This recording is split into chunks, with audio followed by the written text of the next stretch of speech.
knowing that children play with guns all over this country, modeled by a violent culture.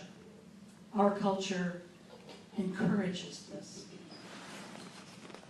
But what we also know is that despite all those children who play with guns, the odds that one has the intention of killing anybody, while not non-existent, is so small as to be negligible.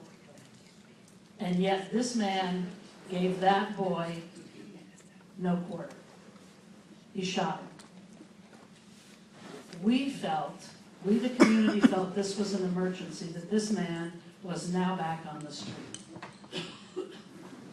And we went to the very first subcommittee that was held, and we pushed, and a letter was written, and it was passed by the task force by a margin of 2-1. And it came to you early because it was an emergency.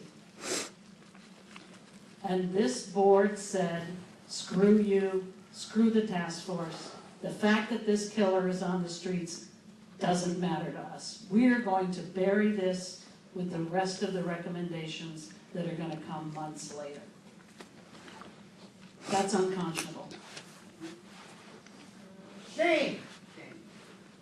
We are asking you to put it on your agenda immediately.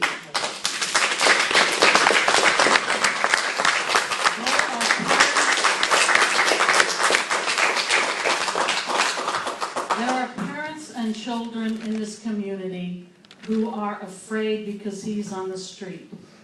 Those parents do not have the power that David Rabbit has to call up the sheriff and say, I'm scared for my children. Can you send some sheriff deputies over to protect us? Put